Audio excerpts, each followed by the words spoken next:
And welcome to our special event today honoring the late righteous among the nations, Monsignor Giuseppe Placido Nicolini, the bishop of the central Italian town of Assisi, who saved hundreds of Jewish lives during the Holocaust. I'm Lauren Izzo, and it's a pleasure to have you with us for this meaningful event, co-hosted by the Combat Antisemitism movement just a few weeks after the world marked International Holocaust Remembrance Day. We're live on Zoom, Facebook, YouTube, and Twitter, and if you missed anything, you'll get a recap to your inbox. Plus, a full recording of the event will be available to you online at bishopofassisi.combatantisemitism.org. Well, centuries before World War II, a man from Assisi by the name of Giovanni di Pietro di Bernardone revitalized the importance of the Christian faith, selflessly caring for the poor and sick, and establishing the Franciscan religious order. Saint Francis of Assisi, as he became known, once said, "All the darkness of the world cannot extinguish the light of a single candle." Centuries later, during the horrors of the Holocaust, those words were brought to life by the head of the town's Catholic community, the late Bishop of Assisi, Giuseppe Placido Nicolini. Here's a glimpse at how his bravery, along with several fellow local clergy members, provided shelter and safe passage to Jewish refugees fleeing for their lives.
In addition to commemorating the past, we will also explore the relevance of Bishop Nicolini's bravery to the contemporary fight against anti-Semitism, which has surged globally to levels unprecedented in the post-World War II era.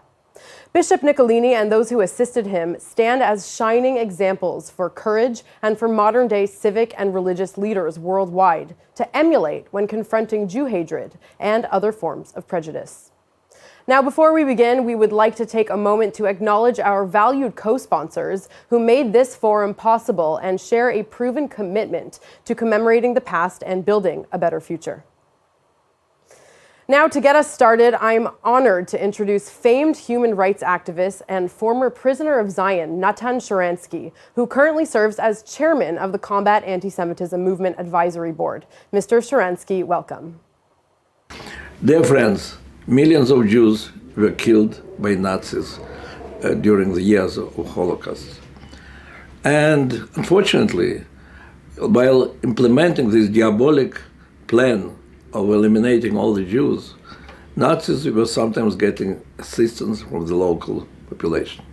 But at the same time, there were thousands of righteous of the nation, those who were ready to risk their own life and the life of their families in order to save one Jew. And those who succeeded to save 10, 12, 20 Jews were very rare. And what about those who saved hundreds of Jewish families? One of them was Monsignor Giuseppe Placido Nicolini.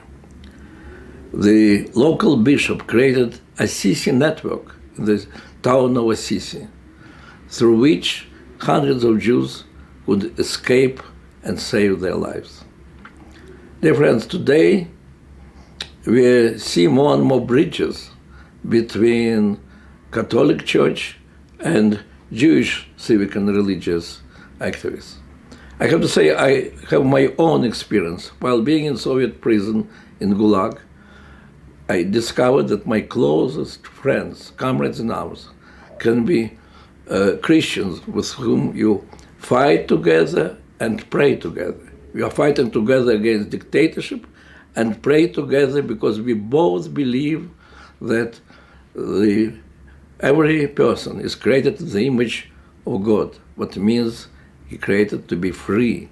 And that's why our struggle to be free was mutual struggle. In the last years, we see more and more cooperation, more and more bridges between Catholics and Jews in fighting the modern enemy, anti-Semitism. Unfortunately, anti-Semitism today is on the rise, on the left and on the right, in the West and the East, in America and in Europe. There are renewed attempts to demonize Jews and Jewish state, to deny legitimacy of Jewish religion and of Jewish state, to apply double standards to our people and the rest of the world. This new anti-Semitism sometimes is expressed in terrorist attacks on synagogues and Jewish communities, and sometimes in the vicious campaign, public campaign, against our only Jewish state. Combat Antisemitism, our organization, is looking for the allies in this struggle, going from one country to the other, from one group to the other group, trying to mobilize all the world, understanding that this problem is not only a problem of Jewish people, but it is the problem of everybody who wants to live in the world of justice and freedom. And I'm very glad that there is growing and close cooperation between Catholic, civic, and religious leaders and Jewish in many parts of the world. And it is clear to me that the platform for this new cooperation, new dialogue, new bridges between Catholics and Jews is built by people like Bishop Giuseppe Placido Nicolini. Thank you, Mr. Sharansky, for your thoughtful opening words. And next, we are joined by Daniel Mariachin, CEO of B'nai B'rith International, a close partner of the Combat Antisemitism movement. Mr. Mariachin, thank you for your participation today.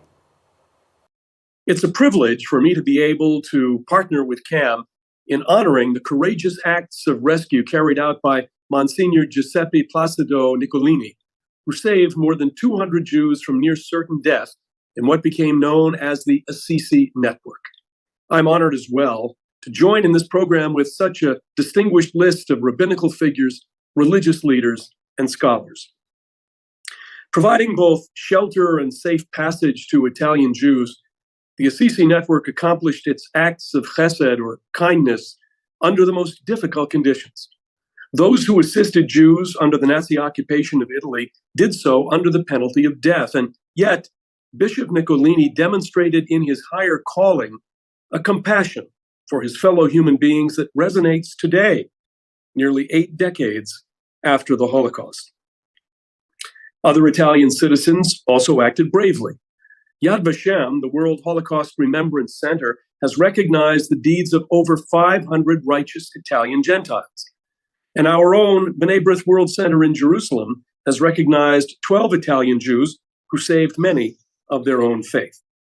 Those elsewhere in Europe who acted like Nicolini were, sadly, too few.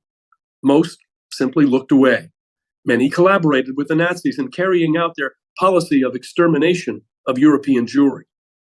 It is incumbent on each one of us to never let the memory of those who risked their own lives to save Jews in such perilous times to fade from view. These historic acts remain meaningful for us today, not only within the context of Holocaust remembrance, but also because of the dramatic increase in anti-Semitism globally. It would have been much easier, much safer for Bishop Nicolini to have done nothing, to simply watch as his fellow Italian citizens were rounded up, demeaned, humiliated, and sent off to be killed. Even with his religious standing, he could have rationalized not raising a hand to assist, lest he lose his own life in the process. Today, we thankfully do not face the kind of present danger that existed in Assisi in Bishop Nicolini's time, but we do face having to make choices. Across Europe, in the Middle East, in Latin America, and elsewhere, including right here in the United States, we are being confronted by the onslaught of anti-Semitism, the likes of which I have not witnessed in my lifetime or in my near 5 decades of working in the Jewish community. This is all compounded by the multiplier effect of social media and by the added ingredients of anti-Zionism, anti-Semitism, and Holocaust denial that have proliferated across a wide network of platforms, from college campuses to the media to houses of Congress and parliaments to sports teams and athletes to radio and TV personalities to street violence in major cities. Combating anti-Semitism in the 21st century and in the technological environment in which it thrives requires friends and allies.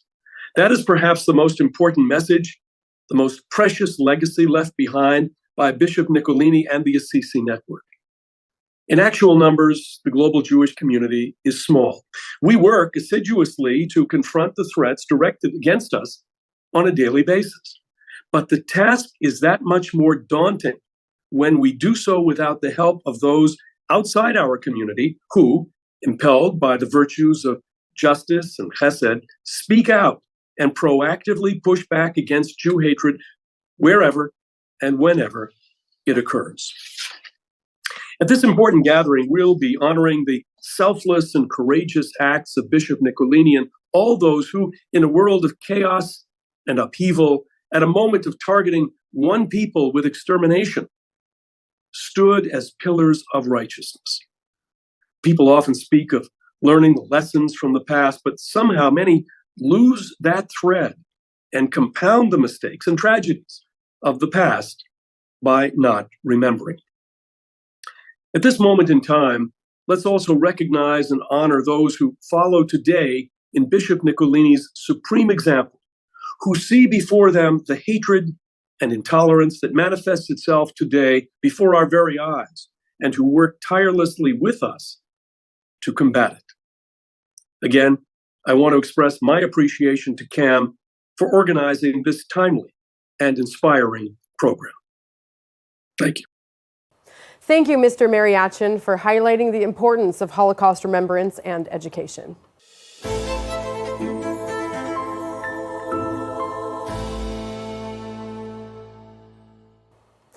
The Jewish presence in Italy dates back more than 2,000 years, with the Jewish community in the city of Rome considered one of the oldest continuous Jewish communities in the world. Prior to World War II, Italy was home to nearly 45,000 Jews. Over 7,600 of them were murdered at the hands of the Nazis and their collaborators, with most deported to the Auschwitz death camp and killed. According to Yad Vashem, a total of 766 Italians have been designated as righteous among the nations for saving Jews during the Holocaust. Today, around 30,000 Jews live in Italy, largely in major cities like Rome, Milan, Turin, Florence, and Livorno.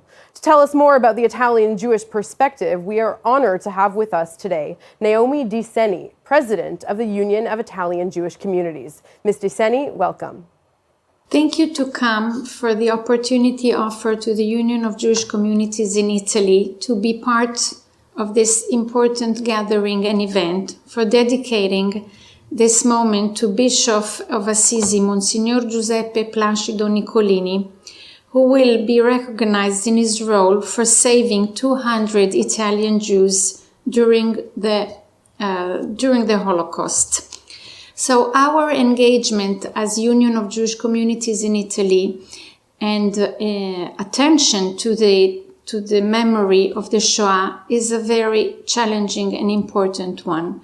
It's not only having the ambition for all the layers of the society and citizens to understand what has truly happened here in Italy during the war, but also taking upon themselves responsibility to what happened, and not only listening to the suffering of Jewish people, but understanding that there was a precise role of fascism and Italian institutions within the killing machine and killing project and extermination project of the Nazis and the fascists as one. Of course, it's not only about remembrance of the Shoah, but also about the contribution of Jewish people to the cultural layers, historical, economic, everything that has to do with the advancement and development of Italy during the centuries, when Jewish people were not closed in the ghetto for 400 years, as happened from the 16th century to the end of the 19th century. So as this contribution was there in the past, we want to enhance and show that it is still part of the present. Before the Shoah, there were about 40,000 Jewish people all over Italy.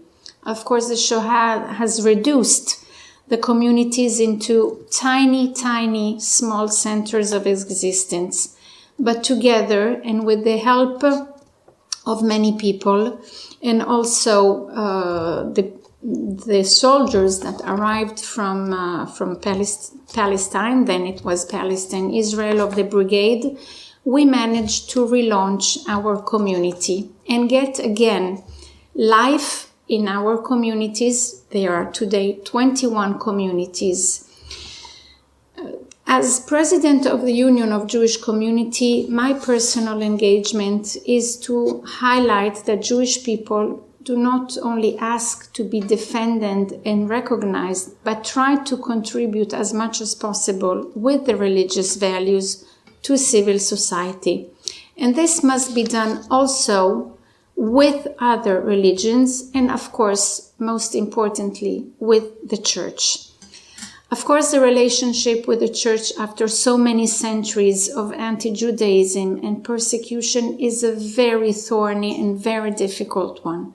And the challenge is not only to supersede the old prejudice of Jewish people killing Jesus or the blood conspiracy, but the challenge is to show that today we can share and live together, and that Jewish people are the source of inspiration of the Catholic religion. And how you read the Bible and how you read the Jewish text. So today it's asking from the church to take also responsibility for what has happened in the past in terms of fighting anti-Semitism and hatred that is still eradicated. It is not enough for the Pope to express a position against anti-Semitism, but of course of all the layers of the church to be part of this challenging, combating anti-Semitism. And together to offer civil society, non-religious life, our values of Jews and Catholic together, day by day, in the small, tiny things that we fight and address: hatred, immigration, acceptance of each other, and sharing our daily life together. So these are challenges that, of course, cannot be only said by voice. They need to be applied every day, and it's a common effort for us. It's a very, very important one. So thank you for asking us to be part of this initiative. We start with the memory of the Shoah. We ask for responsibility, and this means also responsibility for what has happened in the church for so many centuries in order to be able to look forward. Thank you very, very much. Thank you, Ms. DeSeni, for being with us today and speaking on behalf of Italian Jews. It is now my honor to welcome Benjamin Albalas, chairman of the European March of the Living and a Greek Holocaust survivor. Mr. Albalas, why don't you give us your take on the righteous among the nations that we're speaking about in relation to the Holocaust today? Last year, I participated in something similar about the famous bishop from the island of Zakynthos that he saved with the mayor of island 252 Jews who were hiding in the island and especially in the mountains, so they avoided any problems with the German occupation forces. So my estimate for those people who risked their own life and the life of their families to save Jews, and one of them I am myself and my family. So I admire them, and I hope that we have to not to forget forever their contribution to our to be alive today, myself and so many other Jews all over the world. So I always remember my savior, my person who saved my family and myself. This was Mr. Panos Macheras, Dr. Panos Macheras, who was a physician, a very close friend to my father. And all of us, we lived near to synagogue in Athens, where the majority of Jews of that time, they used to live. So this physician, this doctor, was a doctor for many Jewish families in the area, but with my father was very close friend. So when the problem started in Thessaloniki in 1943, my father, who was a very, I would say, clever person, decided that we have to change our home address because it was always the danger, the risk to be founded by Germans. So with the help of this, the Dr. Panos Macheras, and he provided us with the whole family with false identity cards, and we moved from our place to another place, unknown among unknowns. So we spent there 20 months after when the Jews of Athens were arrested in the synagogue, in the great synagogue of Athens, and where most of them were sent to the Auschwitz and the other camps of death. So living there for 20 months, I was very young, and we changed our names. My name was from Benjamin, as I am, was Kostas, Konstantinos, which is a very popular, let me say, Christian name for most Greeks. And my father from Jacob changed to Orestes, and the family name was Donos, family from the western part of Greece. My mother from Carolina changed to Maria. So all the family with false identity cards, we moved from our place to another place, not far from, about 10 kilometers from the original place.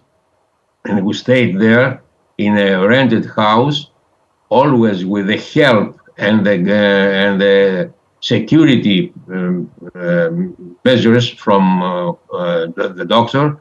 And we stayed there for almost more than 20 months, almost 2 years and a half. So all the family were saved. And since that time, I am always very, very proud for this person. And until his death about 7 years ago, I visited him very, very often in his house. He was, of course, a very old person, and always we remember the time that we were hidden, my sister and my family, in this new place that I said before. So I tried, as my capacity as the president of the Jewish community of Athens, that's a few years ago, and just recently I was honored with the title of honorary president of the Jewish community of Athens, to honor these Greek writers among the nations. That's why it was my initiative to prepare to erect a small and humble monument outside of the Jewish community, outside of the main synagogue of the Jewish community of Athens, with all the names of the Greek writers among the nations. Until today, we have 362 Greek writers who saved Jews all over Greece, including those people I told you before from the island of Zakynthos. It's really, really an incredible story. Thank you so much, Yes, this Mr. is, you know, Albalas. most of you know the story. Thank you Exactly. very much for sharing your stories with us today. My and of course, pleasure, my all the pleasure. work that you do with the European March of the Living to commemorate the Holocaust and pass down its lessons to future generations. Thank you very much. Thank you very much also. Now joining us from Assisi itself, we are privileged to welcome the town's mayor, Stefania Proietti, who will expand on Bishop Nicolini's legacy and how the Assisi Network is remembered there today. Mayor Proietti, welcome. Salve a tutti, amiche e amici del movimento contro l'antisemitismo. Vi ringrazio a nome della città di Assisi per aver scelto la figura del vescovo Placido Nicolini, che salvò tante vite umane negli anni bui del 43 e 44.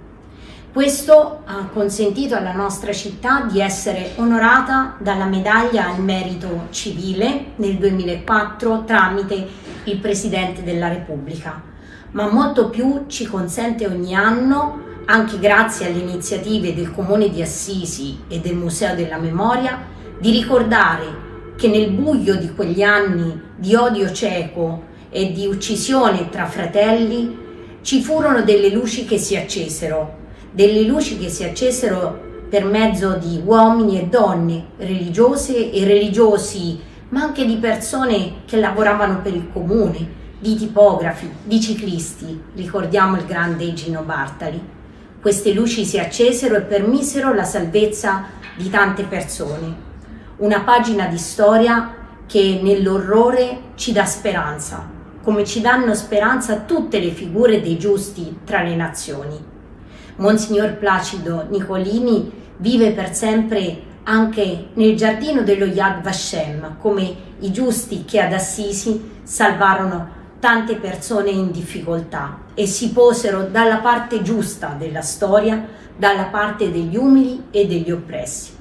Come città di Assisi plaudiamo all'iniziativa, vi ringraziamo per questo, vi diciamo che siete sempre benvenuti, come i tanti relatori che sono nostri amici di Assisi, con i quali ci confrontiamo per riscoprire queste pagine di storia, perché la memoria non è mai abbastanza, perché bisogna ricordare l'orrore di quegli anni affinché non avvenga mai più, ma soprattutto bisogna ricordare che in quell'orrore rimasero vive delle luci, le luci del cuore e della coscienza di uomini e donne giusti fra le nazioni, come il nostro Monsignor Placido Nicolini.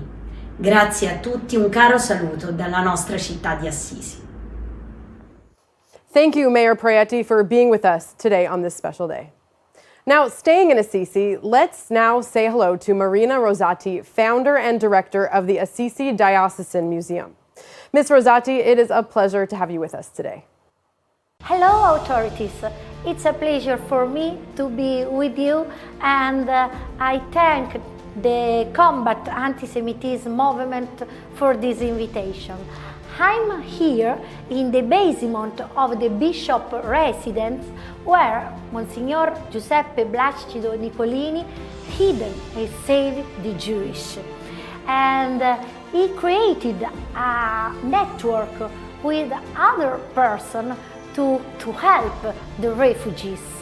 And with his secretary, Donaldo Brunacci, the friar, Padre Rufino Nicacci, the printer, Luigi Trento Brizzi, the cyclist, Gino Bartali, the very important Italian cyclist, Gino Bartali, the nuns that open their monastery to help and to save the Jews.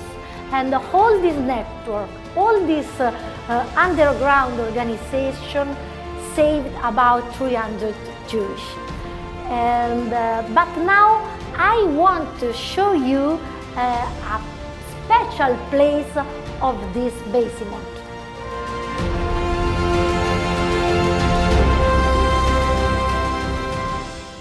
Nicolini was not thinking only for the people, but for their object. In Assisi arrived several rabbis with their sacred books, and he wall up in this part of the basement of the bishop residence at night with Donaldo Brunacci. Another merit of Bishop Nicolini was his diplomatic action with the Germans and the Americans to recognize Assisi hospital city. It was very, very important to save the person, to save the monument of this city. Studying his archive, we found a lot of letters about families of Assisi and Umbrian families that wrote to the bishop to have some information about their relatives deported in the labor camp. And Nicolini was the reference, was the point of connection between the people deported and their families. And he wrote directly to the International Red Cross to have information, to have news about this person for their relatives. So he was a very special bishop, and now actually he was estimated. There is a great admiration for him because Nicolini was important to arrive to have the St. Francis patron of Italy. For all this reason, we want to realize this museum for him and for the other person that saved the Jewish.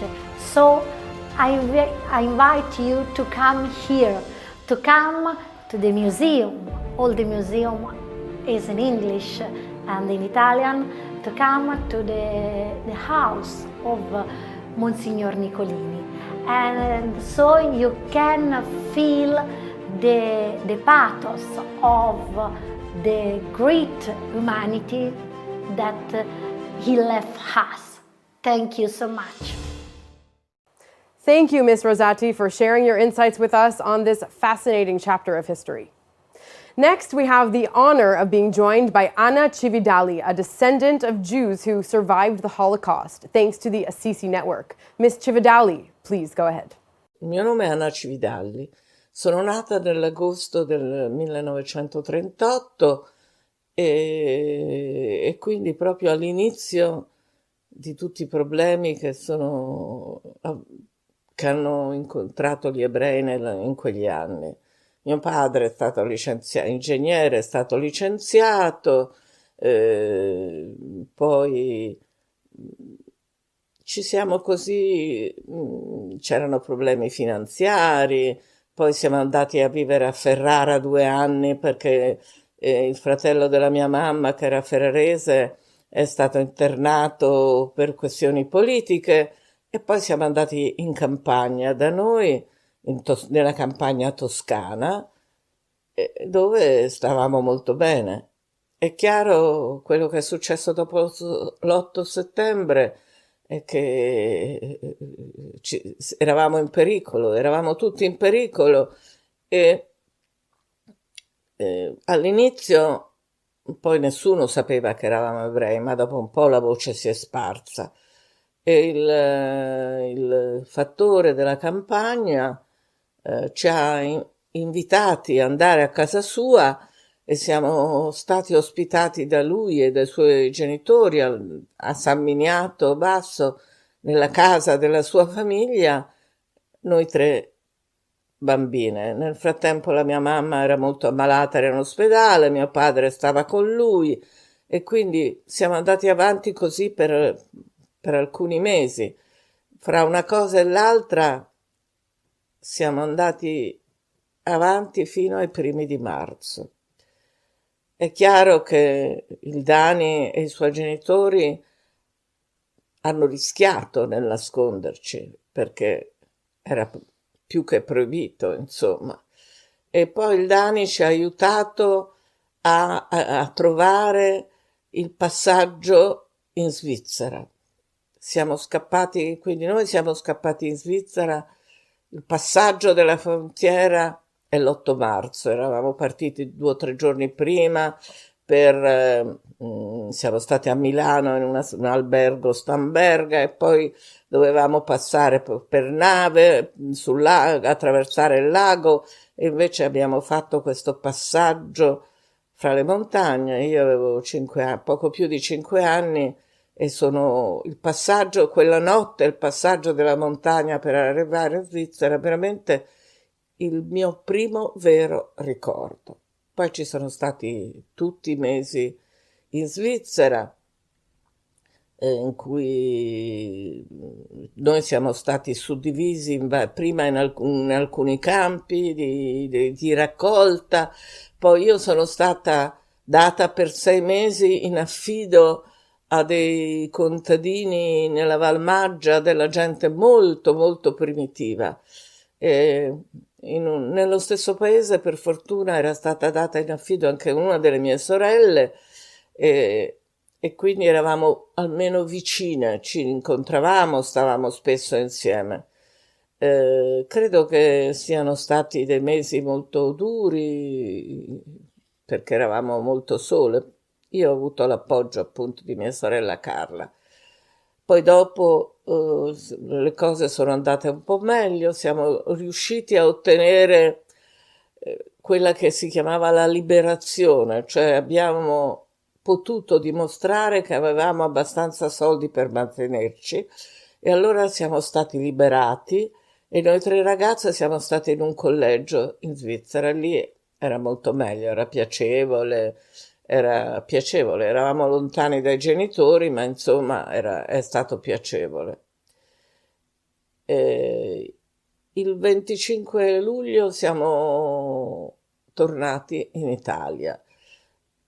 Un ritorno faticoso, difficile perché la mia mamma era molto ammalata, quindi ambulanza, treno, passaggio prima a Milano, poi mio padre ha riportato noi 3 ragazze a Colleoli, in campagna, in questo posto dove eravamo stati prima della guerra, dove ci ha accolto nuovamente il Dani e siamo stati mesi lì, soprattutto io sono stata affidata a lui per mesi, quindi per me il ricordo per lui è non solo della salvezza prima della guerra, ma anche dell'aiuto e del fatto che anche dopo la guerra mi ha fatto sentire in famiglia, perché le mie sorelle poi se ne sono andate prima, sono andate a Firenze perché dovevano riprendere gli studi e io ho passato un inverno lì in campagna affidata al Dani, al fattore, al Dani.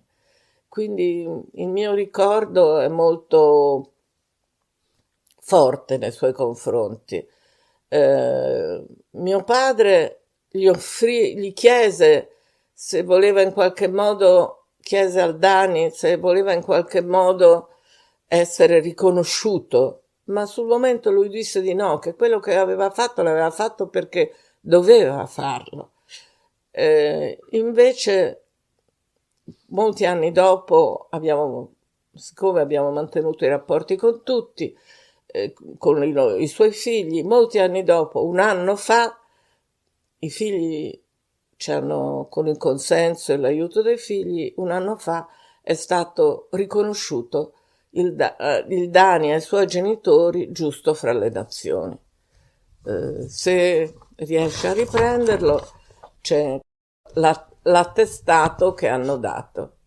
Thank you for sharing your family's story with us, Ms. Cividali.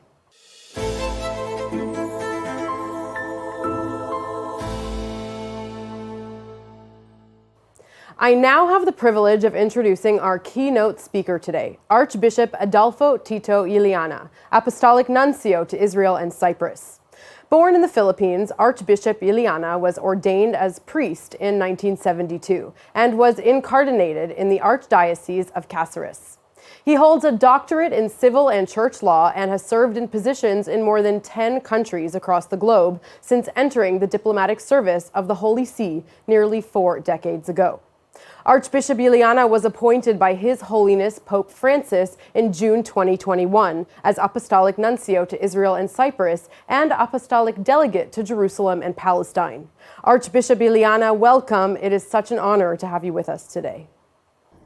Dear friends, on October 28, 1965, together with all Catholic bishops, Pope Paul VI signed the Second Vatican Council Declaration, Nostra Aetate, inaugurating a radical transformation of relations between the Catholic Church and the Jews. I quote, "The Church, mindful of the patrimony she shares with the Jews, and moved not by political reasons but by the gospel's spiritual love, decries hatred, persecutions, displays of antisemitism directed against Jews at any time and by anyone." Unquote. This fundamental statement is a point of no return, an irreversible stand with which the Catholic Church has distanced itself from any form of contempt for the Jewish people, including the anti-Jewish and anti-Semitic prejudice. Even before this declaration, many Christians had understood and lived this truth, like, for example, Monsignor Giuseppe Placido Nicolini, the Catholic Bishop of Assisi, who was previously a monk and more simply a Christian. 20 years before the declaration Nostra Aetate, he did everything in his power to defend his Jewish brothers in the face of the monstrous Nazi barbarism. He was moved to act by the gospel of Jesus. Indeed, this is the teaching of the gospel which conforms with the basic principle that every person has an inviolable dignity and no one has the right to despise, hate, or attack it. As also the Torah teaches, every human being is created in the image and likeness of God. Therefore, we are all brothers, as Pope Francis never tires of repeating today. Each one of us must feel his brother's keeper and act accordingly. Bishop Nicolini felt the duty to help the Jews threatened with extermination. He did not think twice because he knew that they were brothers to him. The memory of Bishop Nicolini takes us back to the tragic years of the Shoah. Today, I would like to combine the trait of uniqueness that tragically characterized the Shoah with the exemplarity that distinguishes anti-Semitic violence. Anti-Semitic hatred, I mean, the hatred against Jews as Jews, in fact, presents itself as an exemplary case of any senseless and gratuitous violence. For as long as there is in the world a Jew in danger by the mere fact of being a Jew, that is, until anti-Semitism is defeated, no human being can truly be saved, because it will mean that in the world there will be human beings who hate other human beings simply for who they are. The Catholic Church, while on the one hand condemns and combats anti-Semitism in all its forms. On the other, condemns and combats all forms of racism, exclusion, violation of human dignity for religious, political, and cultural reasons. The Catholic Church is totally committed in fighting against anti-Semitism, which is one of mankind's oldest, most pernicious, and most destructive forms of bigotry and hate. We must continue to work in earnest to ensure that the horrors of the Holocaust are never repeated. The Catholic Church does not limit itself to fighting evil.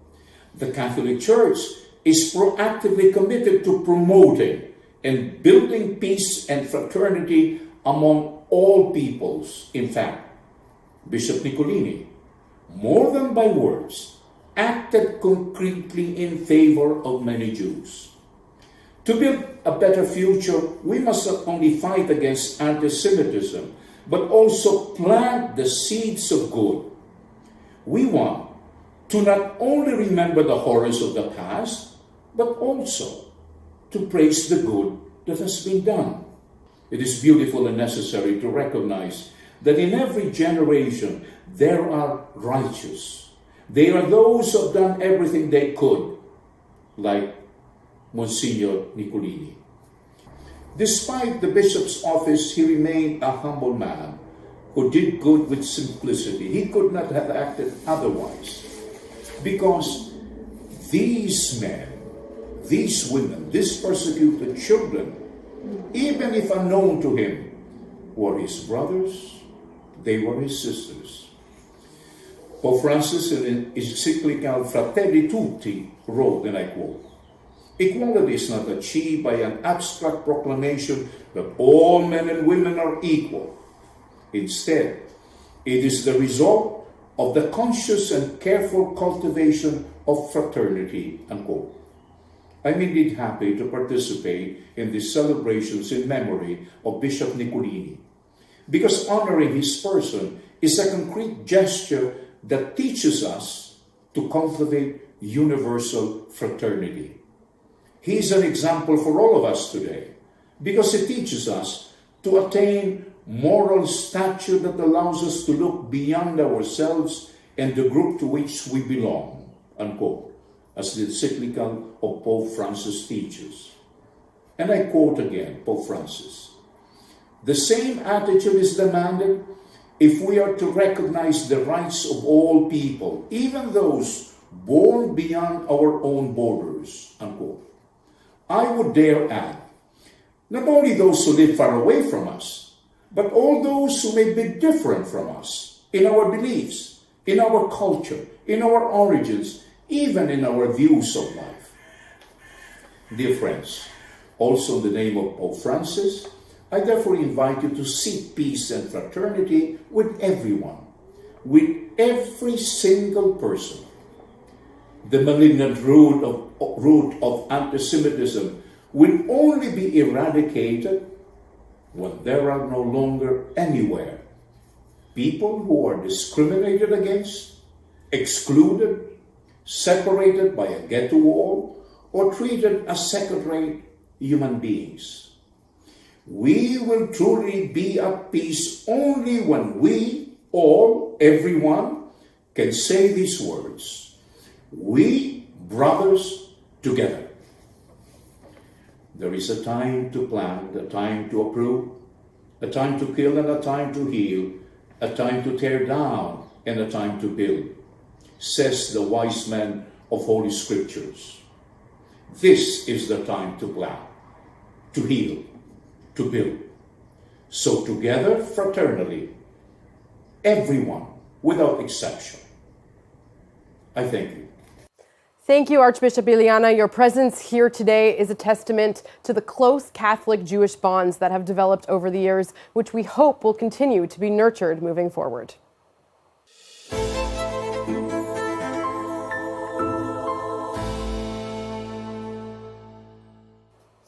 At the end of this year, Israel and the Holy See will celebrate the 30th anniversary of the establishment of official diplomatic ties. Please welcome His Excellency Raphael Schutz, Ambassador of the State of Israel to the Holy See. Dear members of Combating Anti-Semitism, come. Allow me first to thank you for the invitation to participate in the commemorative event to Monsignor Giuseppe Placido Nicolini. This opportunity to speak about him, Bishop of Assisi and righteous among the nation, is a real honor for me. The people who risked their lives in order to save Jews during the Holocaust were really few and rare. We can and should see them as lighthouse of morality in the darkest of times.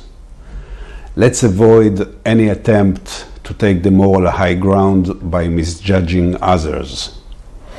It is easy to understand people who during periods of difficulty and dire straits withdraw into their comfort zone, avoid risking themselves. It is so human, and I would dare say natural. It takes someone really extraordinary to do what the righteous among the nations did. There should be no wonder there were so few of them. It is not in vain that the analogies and metaphors that are used to describe those people are frequently related to light. Light has this trait, this quality. A small amount of it can make a huge darkness go away.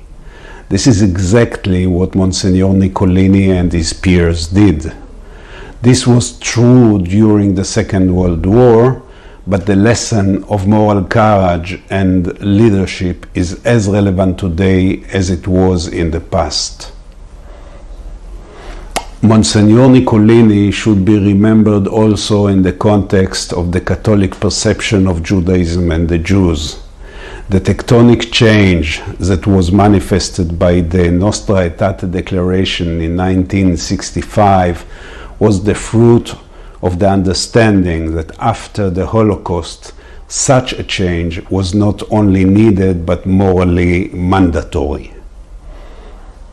In that sense, Nicolini was not only moral and brave, he was also ahead of his time.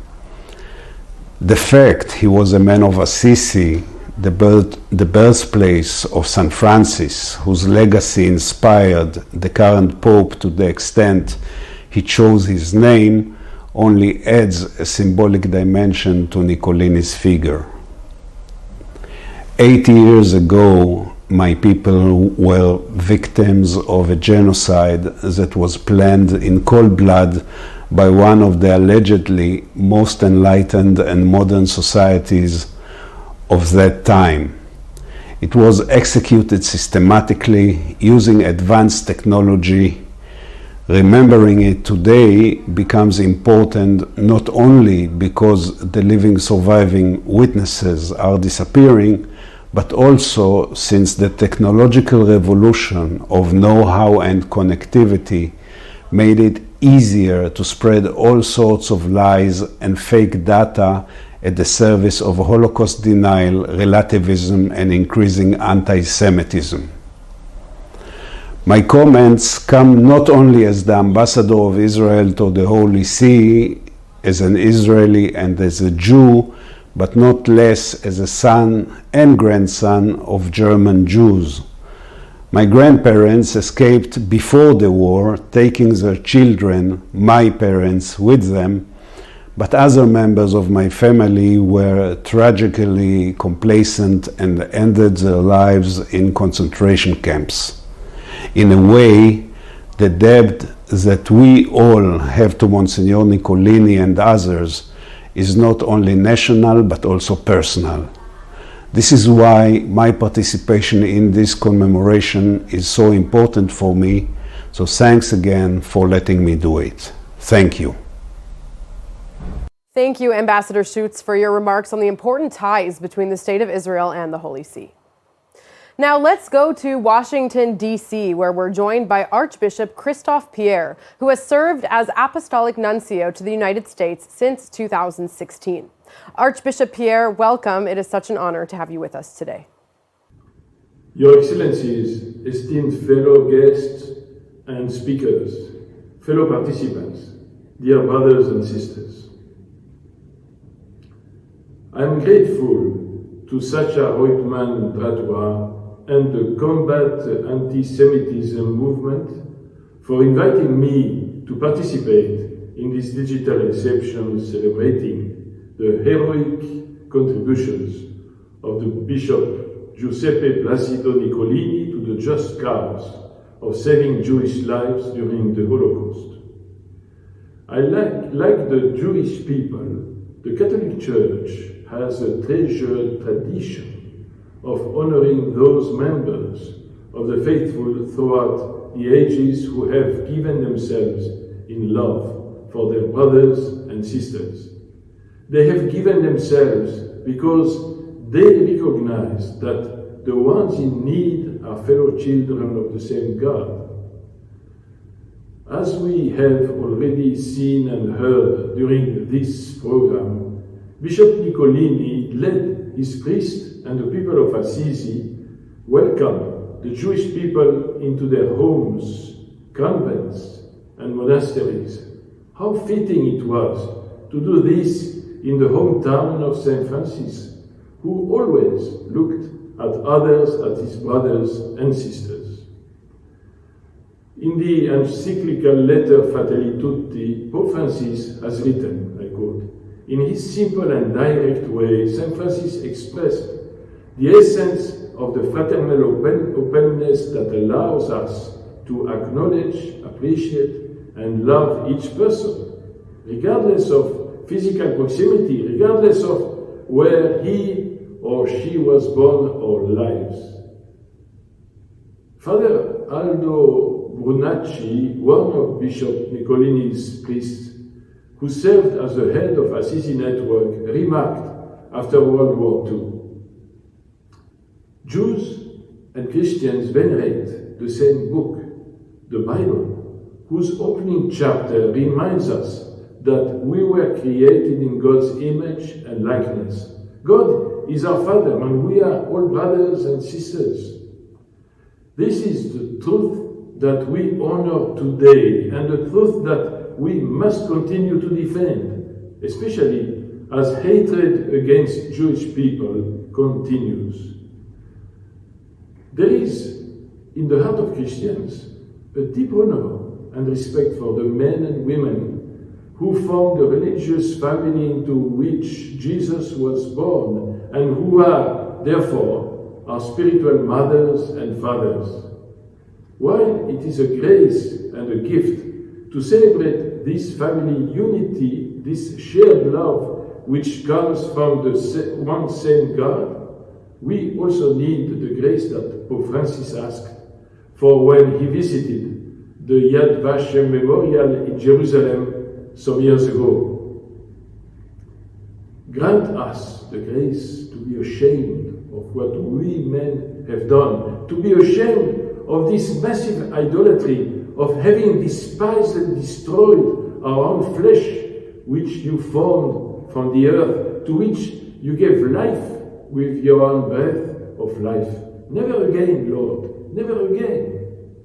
This never again comes from the grace of being ashamed of our sins. May God grant that today's event may help us never again to choose violence against our brothers and sisters in the human family, never again to turn a blind eye to such violence being enacted in our midst. Not only did Bishop Nicolini not enact violence, but he also acted against violence by giving refuge and peace to his Jewish brothers and sisters who were threatened. I will conclude with the same words from the book of the Lamentations that Pope Benedict XVI prayed when he visited Yad Vashem in 2009. The favors of the Lord are not exhausted. His mercies are not spent. They are renewed each morning. So great is his faithfulness. My portion is the Lord, says my soul. Therefore, I will hope in him. Good is the Lord to the one who waits for him, to the soul that seeks him. It is good to hope in silence for the saving help of the Lord. Thank you, and may God bless all of you. Thank you, Apostolic Nuncio, for your statement today. And next, staying in the U.S., we head to the Midwest for remarks by Cardinal Blaise J. Cupich, Archbishop of Chicago. It is a pleasure to have you with us today. Hello, friends. I offer my warmest greetings as you participate in the Righteous Among the Nations reception. I'm delighted that you are commemorating the late Bishop of Assisi, Giuseppe Placido Nicolini. In fact, in January of this new year, I visited St. Rufino Cathedral in Assisi and toured the special exhibit detailing how he and others in the hometown of St. Francis offered refuge to Italian Jews during the Holocaust. As I learned more about the bishop, I was struck by how he did not carry on this work by himself, but created what is known as the Assisi Network, or as the 1985 film called it, the Assisi Underground. With the help of Father Aldo Brunacci, he engaged the cooperation of 26 monasteries and convents as hiding places, including some that were supposed to be cloistered. He also called on Father Rufino Nicacci to arrange for false papers with the assistance of Luigi Brizzi, an owner of a souvenir shop who had a small printing press. In fact, Luigi's son Trento often risked the 20-mile bike ride to Foligno to secure the help of an expert in etching who produced seals to stamp the false documents. The network not only secured the Jews' lives, but also made great efforts to supply them with some of their religious needs so that they could celebrate their feasts, such as Yom Kippur, when the nuns in one of the Safe Haven convents prepared the meal for the end of the fast. In all, over 300 Jews were saved, and not one who entrusted themselves to Bishop Nicolini's Assisi Network fell into the hands of the Nazis. My reason for recounting this story is to point out that Bishop Nicolini was able to do all of this by asking others to step forward and do their part and act responsibly. We must do the same today. We must call on everyone to be responsible. Sadly, in our day, we are witnessing a troubling increase in hate-filled anti-Semitic language and acts of violence against Jews in the United States and elsewhere. Even in Chicago, a city known for religious diversity and tolerance, some Jews tell me they are afraid to show signs of their Jewishness in public. These reports are alarming, but Christians cannot just be alarmed by anti-Semitism. We must look to the example of Bishop Nicolini and band together in a network of support and protection. In Chicago, we have made great strides in this regard through dialogue groups, joint efforts in social service outreach, and especially through efforts in our schools to learn more about the Holocaust and its causes. We have learned the value of networking and working together. These social and educational programs and relationships have helped break down misunderstandings built on centuries of ignorance, prejudice, and fear. Jews and Catholics have come to know each other as friends, as human beings made in God's divine image, while realizing the horror that can emerge when we don't recognize our common humanity. We have come to recognize the deep harm that anti-Semitism causes and better understand its roots. For these reasons and others, Catholics and Jews must continue to grow together in knowledge and trust of one another through dialogue and shared action. We must create the kind of network in Assisi that saved the lives of Jews, but also saved the humanity of those who helped them. So on this occasion, as we honor the courage of Bishop Giuseppe Placido Nicolini and all of his partners in the Assisi Network, may our remembrance of them inspire us to be bold and brave in the face of bigotry and anti-Semitism, so that each of us will do our part, just as the sisters, the friars, Fathers Aldo and Rufino, Luigi and his son Trento, and so many others did theirs. May history remember us with the same admiration we have for them this day. God bless you all. Thank you, Cardinal Cupich. Next, we return to Europe, where we will hear from Father Manuel Enrique Barrios Prieto, the General Secretary of the Commission of the Bishops' Conferences of the EU. Father Barrios Prieto, welcome and thank you for joining us. Thank you very much. Dear friends, thank you very much for this kind invitation to participate in this reception in honor of Writers Among Nations, Monsignor Giuseppe Placido Nicolini, Catholic Bishop of the beautiful and spiritually very significant, very important city of Assisi in Umbria, Italy, the city of Saint Francis. Monsignor Nicolini was bishop of the city from 1928 to 1973. As we have already heard, he is credited, together with others, like the Franciscan priest Rufino Nicacci and the rector of the Cathedral of San Rufino, Aldo Brunacci, and possibly all of them under the orders of Monsignor Montini, later to become Pope Paul VI, to have created an underground network to save Jews during the Second World War, receiving them in convents and monasteries in the area. I will start by introducing myself. I am Manuel Barrios. I'm a Catholic priest, originally from Spain, and currently working and living in Brussels as Secretary General of COMESE, the Commission of the Bishops' Conference of the European Union, which is an institution of the Catholic Church that officially represents the Church before the European institutions, and that has the mission of maintaining a close dialogue with these institutions, the European Parliament, the European Commission, and the European Council. Personally, I have been very much involved in interreligious dialogue for many years, especially Catholic-Jewish relations, as the person responsible for this in the Spanish Bishops' Conference. I worked, for example, in the organization of the International Catholic-Jewish Liaison Committee meeting in Madrid in October 2013.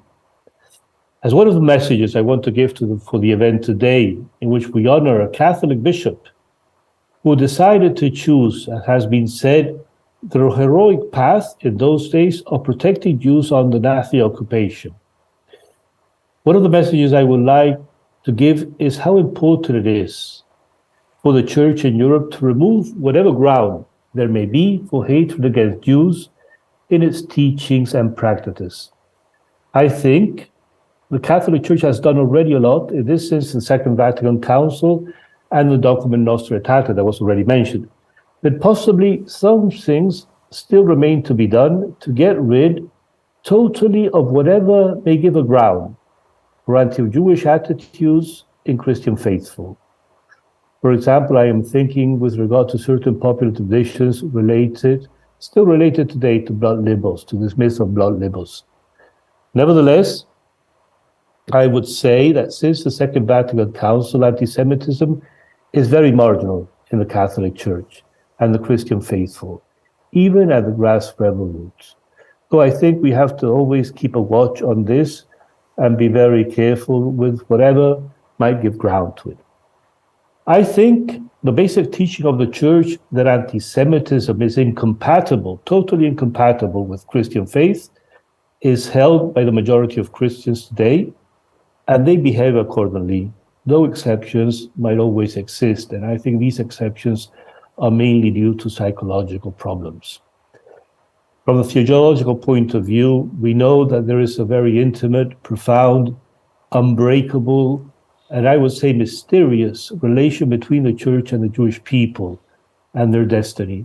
And this relation cannot be broken. This relation has to do with the will and the designs of the Almighty.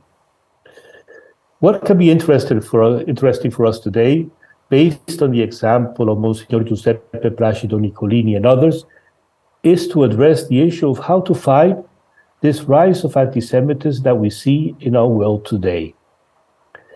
Combating anti-Semitism means also combating its causes and identifying them. Some of these causes we well know: social distress, incertitude, fear, the scapegoat mechanism, and maybe some other more profound psychological causes. But I think, and this is my contribution for this event today, there is another cause that I find present in Europe today, and that I would call religious illiteracy. That is, not understanding in many people, also in many people that are working in the European institutions and that have positions of responsibility, not understanding what religion is, what religious practice means for many people. I think in the European institutions, for example, to give you just an example, lastly, this attempt to prohibit religious slaughter, ritual slaughter, and Commerce has done a lot on this, fighting this idea, stressing the importance that it has, and on the basis of the fundamental right of freedom of religion. I think the question here is not mainly anti-Jewish or anti-Muslim prejudices that might also exist, but simply that many don't understand. They don't have an idea of what religion and religious practice means to many people. What ritual slaughter, being faithful to the tradition and to their laws, might mean for many people. And we have to fight this together. To conclude, and taking inspiration from the Italian city of Assisi, of which Monsignor Giuseppe Placido Nicolini was the bishop for many years, the city of St. Francis, the city where Pope Francis signed his encyclical letter, Fratelli Tutti, I think the main message of this letter is to acknowledge that we are all brothers and sisters. We belong to the same human family. We are called to human fraternity, to take care of one another. And this, I think, is the real cure for many of the evils that have afflicted and are afflicting our world today. Thank you very much for your kind attention. Thank you very much, Father Barrios Prieto, for your important message about anti-Semitism and for joining us today. Thanks to you. Now returning to the U.S., where we are joined by Rabbi Menachem Creditor, the Pearl and Ira Meyer Scholar in Residence at the UJA Federation of New York. Rabbi Creditor, thank you for being here. We look forward to hearing your thoughts today. I feel very overwhelmed, both by gratitude and by the enormity of the reality that we face in our world, not only of anti-Semitism, but today specifically anti-Semitism. The growing number of incidents that are both verbal, cultural, and, God forbid, physical. The violence being shown to Jews stands in stark contrast to the beautiful language that we've been using today, theological and social, and to the incredible heroism of Monsignor Nicolini, to whom I, as one member of our global Jewish community, offer a debt of gratitude that I promise, through all of my work and the work of every organization and community, we will stand as allies with our non-Jewish brothers and sisters whenever there's a threat of violence or hatred of any kind. The kind of heroism, though, that Monsignor Nicolini showed is heroic specifically because it was necessary and out of the ordinary. Theologically and socially, hatred of many kinds have found an ancestor in anti-Semitism, the oldest and most extant form of hatred between human beings. Now, it's not that the Torah itself doesn't have fraught language about Jews and non-Jews, but what it is clear is that anti-Semitism is explained away way too easily by so many people. And faith offers us a reminder that there is no explanation for hatred. It is a disease that gets in the way of seeing the image of God that every one of us is created in. One of the most radical things that I have found in my love of Torah as our sacred center, a text that so many peoples of faith turn to for guidance, is that as opposed to what you would expect from a claim by the book that is the center of a nation, it doesn't begin with a story of the Jewish people, and it doesn't begin with the giving of the Torah. It doesn't begin with Israelites or Jews. The Torah begins with a radical claim that God cares about every human being. The first human beings didn't have tribes. That's how we are called to see each other. And when we don't, the Torah also gives us an example of what happens. When the Jews are liberated from servitude in Egypt, we are told about the Egyptians in Hebrew, Ein Bayit She'en Sham Met. There was no place where there wasn't death. When I believe I have more God than you, or that God is more present in my life than in yours, I will do unconscionable things. And as has been said before, and I so deeply appreciate the work of my sisters and brothers in faith to do the kind of tshuva, the kind of internal repentance that leads to a world where no one requires saving in the first place. We cannot go back to that ancient model of enmity. To see God's face in the face of each other is the highest form of faith. And so what I wanted to bless us with in simple form, simple words, and to bless the memory of Monsignor Nicolini, and to thank him for all of the descendants who walk the earth today, who might not have had he not acted, is for us to learn the lessons of a ragged past, to remember that anti-Semitism is not a thing of the past, and it requires solidarity and significant allyship, that an attack on Jews and an attack on the homeland of the Jews is the same as what we are talking about. Anti-Semitism is ultimately the delegitimization of Jewish lives, a rejection of the image of God in the face of a Jew. And what Monsignor Nicolini saw, what so many of us are making sure to repair in our faiths of origin, what he saw is that there is an essential courage that we do not have the choice to not utilize. We are called to be brave, we are called to be kind, and we are called to love our neighbor as we would be loved. Hatred against the other is hatred ultimately against the self. And what Monsignor Nicolini's legacy has shown us is that we show up. And when we show up, we bring God with us. Bless you all, friends. Thank you for having me as part of the conversation. Thank you very much, Rabbi Creditor, for your eloquent words today. Next, as we near the conclusion of today's event, let's go to Washington, D.C. for remarks by Very Reverend Father Mark Morozovich, Dean and Associate Professor of Liturgical Studies and Sacramental Theology at the Catholic University of America's School of Theology and Religious Studies. Father Morozovich, welcome. Hello, my name is Father Mark Morozovich, and I'm the Dean of the School of Theology and Religious Studies here at the Catholic University of America. It gives me great pleasure today to reflect a little bit on where we stand in the 21st century in Catholic-Jewish relations. In particular, we're nearly 60 years out from the Second Vatican Council and the famed document Nostra Aetate.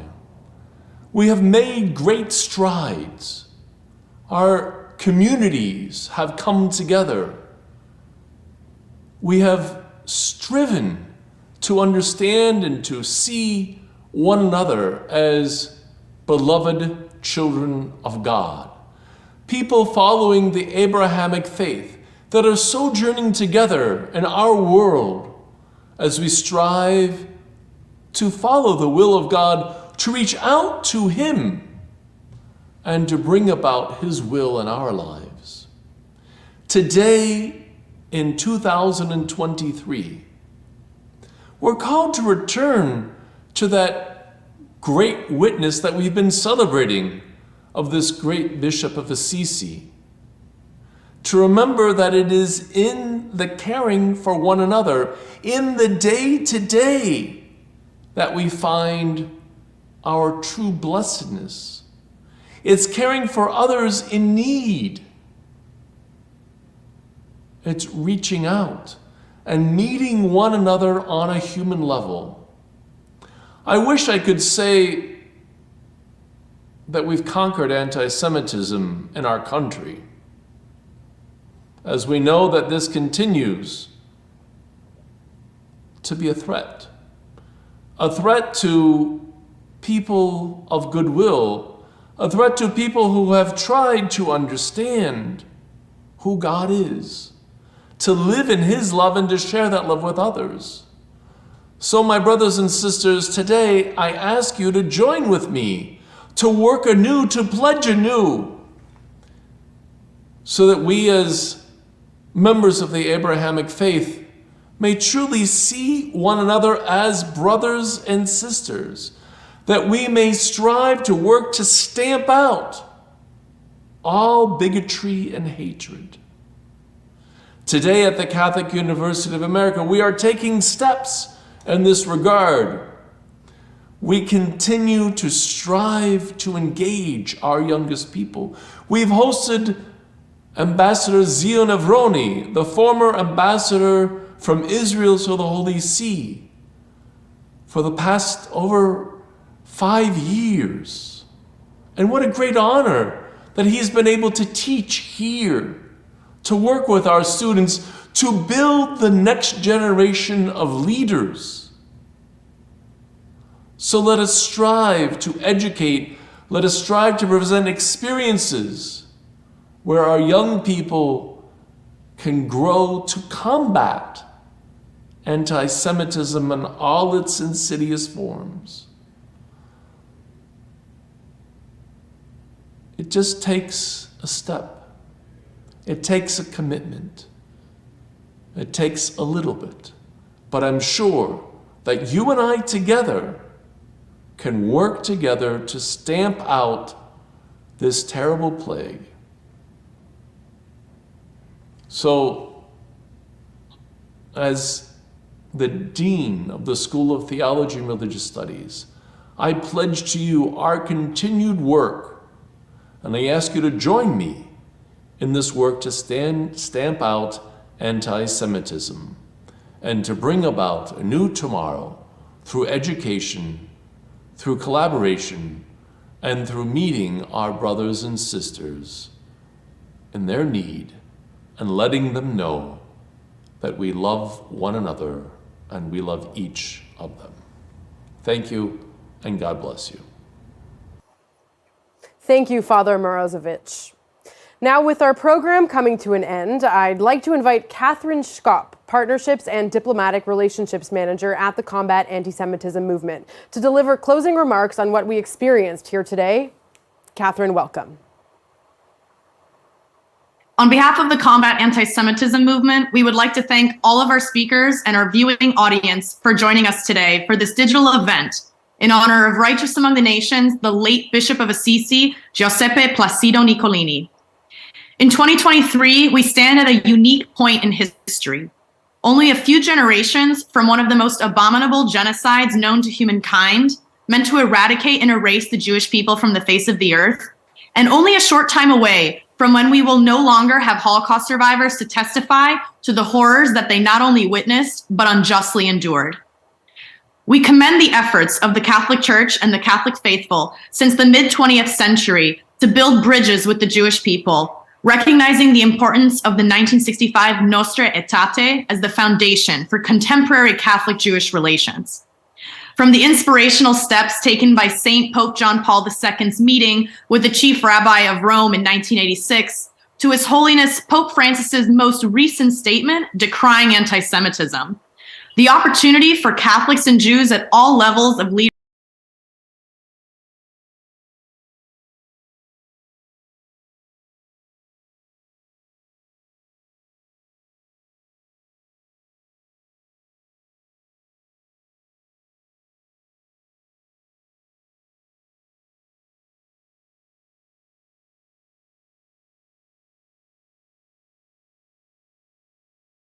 of Righteous Among the Nations, the late Bishop of Assisi, Giuseppe Placido Nicolini. In 2023, we stand at a unique point in history. only a few generations from one of the most abominable genocides known to humankind, meant to eradicate and erase the Jewish people from the face of the earth, and only a short time away from when we will no longer have Holocaust survivors to testify to the horrors that they not only witnessed, but unjustly endured. We commend the efforts of the Catholic Church and the Catholic faithful since the mid-20th century to build bridges with the Jewish people, recognizing the importance of the 1965 Nostra Aetate as the foundation for contemporary Catholic-Jewish relations. From the inspirational steps taken by St. Pope John Paul II's meeting with the chief rabbi of Rome in 1986, to His Holiness Pope Francis's most recent statement decrying anti-Semitism. The opportunity for Catholics and Jews at all levels of leadership and laymanship to build meaningful relationships and stand together against hatred as siblings in faith proves ever more paramount. In the words of St. Francis, start by doing what is necessary, then what is possible, and suddenly you are doing the impossible. Let's follow in the footsteps of the holy and righteous men and women who have gone before us to achieve what many claim to be impossible: peace between peoples and an end to anti-Semitism and all forms of hate. Please join us in our work by visiting combatantisemitism.org and join the movement to build a better future, free of bigotry, for Catholics and Jews everywhere, and humanity as a whole. Thank you. Thank you so much, Catherine, for your reflective words underscoring the deep meaning of today's event. And with that, we have come to the end of our program. We hope you come away inspired by Righteous Among the Nations Bishop Nicolini and the Assisi Network, and are ready to demonstrate your dedication to standing hand in hand with good people of conscience everywhere against Jew hatred and other forms of bigotry, discrimination, and prejudice. We would like to thank all of our co-sponsors for their support that enabled this important event to be the success it was. And if you missed any part of the broadcast or would like to revisit it in the future, you will receive an email with a full recording, which will also be available at bishopofassisi.combatantisemitism.org, as well as the Combat Antisemitism Movement's social media channels. Wherever you are joining us from, know that you can make an impact in the collective effort to remember the past, fight contemporary anti-Semitism, and build a better future for the Jewish people and all of humanity. Thank you for being a part of this powerful experience here today, and we hope to see you again soon.